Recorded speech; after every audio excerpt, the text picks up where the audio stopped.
নমস্কার প্রিয় দর্শকবৃন্দ, হরে কৃষ্ণ। আপনাদের সবাইকে আন্তরিক স্বাগতম কৃষ্ণ অনুভব চ্যানেলে।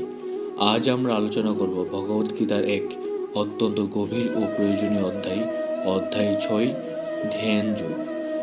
আজকের ব্যস্ত ও স্থির চিন্তায় ভরা জীবনে যদি আপনি কখনো নিজেকে প্রশ্ন করেন, মনটা এত অশান্ত কেন, আমি শান্তি চাই কিন্তু পাচ্ছি না কেন, তাহলে এই অধ্যায়টি ঠিক আপনার জন্য। এই ভিডিওটি শেষ পর্যন্ত মনোযোগ দিয়ে শুনুন, কারণ ধ্যান যোগ শুধু আধ্যাত্মিক কথা নয়, এটি আমাদের দৈনন্দিন জীবনের বাস্তব সমস্যার সমাধান। ভগবদ্গীতার ষষ্ঠ অধ্যায়ে শ্রীকৃষ্ণ অর্জুনকে শেখাচ্ছেন কিভাবে মানুষ নিজেকে নিজেই উন্নত করতে পারে, কিভাবে মনকে শত্রু না বানিয়ে বন্ধু বানানো যায় এবং কিভাবে ধ্যানের মাধ্যমে আত্মশান্তি লাভ করা যায়। শ্রীকৃষ্ণ খুব স্পষ্টভাবে বলেন, মানুষ নিজেই নিজের বন্ধু, আবার নিজেই নিজের শত্রু। যে নিজের মনকে জয় করতে পারে তার জন্য মনই সবচেয়ে বড় সহায়ক, আর যে নিজের মনকে নিয়ন্ত্রণ করতে পারে না তার জন্য মনই সবচেয়ে বড় শত্রু। এই কথাটি আমাদের জীবনের প্রত্যেক সমস্যার উত্তর। এখন আমরা বুঝে নেই ধ্যান যোগ আসলে কি।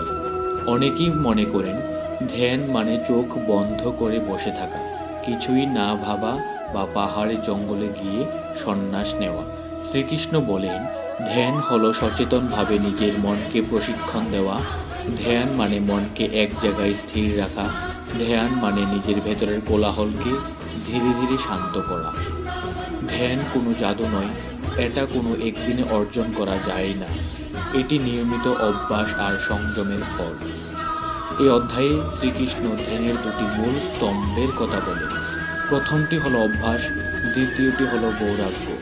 অভ্যাস মানে নিয়মিত চেষ্টা, প্রতিদিন সামান্য হলেও ধ্যান করা, মন না বসলেও আবার বসা, বারবার বিচলিত হলেও আবার মনকে ফিরিয়ে আনা। আর বৈরাগ্য মানে সন্ন্যাস ছেড়ে দেওয়া নয়। বৈরাগ্য মানে অপ্রয়োজনীয় আকাঙ্ক্ষার ওপর নিয়ন্ত্রণ, যা দরকার নেই তা নিয়ে অতিরিক্ত চিন্তা না করা। আজকের দিনে আমাদের মন সবচেয়ে বেশি অস্থির হয় মোবাইল, সোশ্যাল মিডিয়া, তুলনা, চাহিদা আর ভয় থেকে। ধ্যান যোগ আমাদের শেখায় সব কিছুর মধ্যে থেকেও কিভাবে মনকে শান্ত রাখা যায়। শ্রীকৃষ্ণ ধ্যানের জন্য বসার সঠিক পদ্ধতির কথাও বলেছেন। তিনি বলেন, ধ্যান করতে হলে জায়গাটি হতে হবে পরিষ্কার ও শান্ত, আসন হতে হবে স্থির ও আরামদায়ক, শরীর সোজা, ঘাড় ও মাথা এক রেখায়, চোখ আধা বন্ধ, দৃষ্টি নাকের অগ্রভাগে। এর মানে এই নয় যে আপনি ঠিক একইভাবে বসতে পারবে। এর মানে হলো শরীর যেন মনকে বিরক্ত না করে। শরীর অসুস্থতে থাকলে মন কখনো স্থির হয় না। এই অধ্যায়ে অর্জুন এক গুরুত্বপূর্ণ প্রশ্ন করেন। তিনি বলেন, হে কৃষ্ণ, মন তো খুবই চঞ্চল, একে নিয়ন্ত্রণ করা তো বাতাসকে ধরে রাখার মতো। এই প্রশ্ন আজও আমাদের সবার প্রশ্ন। শ্রীকৃষ্ণ উত্তরে বলেন, হ্যাঁ, মন অবশ্যই চঞ্চল, কিন্তু অনুশীলন আর বৈরাগ্যের মাধ্যমে একে নিয়ন্ত্রণ করা সম্ভব। এটাই গীতার আসার কথা। শ্রীকৃষ্ণ বলেন না যে মন সহজ, তিনি বলেন মন কঠিন কিন্তু অসম্ভব নয়। ধ্যান যোগ আমাদের শেখায় আত্মসংযম। সংযম মানে নিজের উপর অত্যাচার নয়, সংযম মানে নিজের সীমা বোঝা। খাওয়া, ঘুম, কাজ, বিশ্রাম সব কিছুতেই ভারসাম্য থাকা দরকার। অতিরিক্ত কিছুই ভালো নয়, না অতিরিক্ত ভোগ, না অতিরিক্ত ত্যাগ। শ্রীকৃষ্ণ বলেন, যে ব্যক্তি সংযত জীবন যাপন করেন তার জন্য ধ্যান সহজ নয়। এই অধ্যায়ে আরেকটি গুরুত্বপূর্ণ শিক্ষা হলো, নিজেকে কখনো ঘৃণা করবেন না। যদি আপনি আজ ধ্যান করতে না পারেন, যদি আপনার মন অশান্ত হয়, নিজেকে দোষ দেবেন না। নিজেকে বুঝুন, নিজের পাশে দাঁড়ান। শ্রীকৃষ্ণ বলেন, নিজেকে নিজেই উন্নত করো, নিজেকে নিজেই নিচে নামিও না। ধ্যান যুগের চূড়ান্ত ফল কি?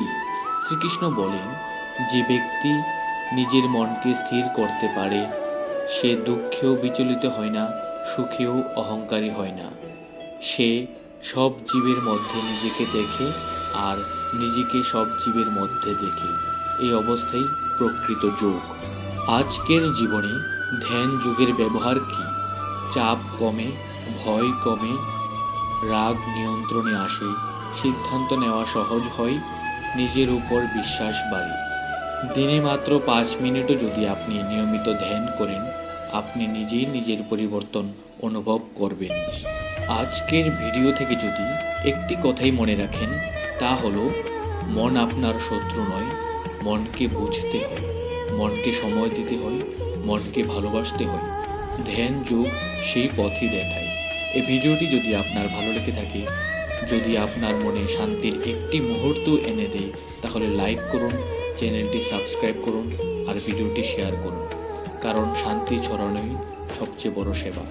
আমি আবার আসব ভগবদ্গীতার আরও গভীর অধ্যায় নিয়ে। ততক্ষণ পর্যন্ত নিজের যত্ন নিন, মনকে সময় দিন। হরে কৃষ্ণ।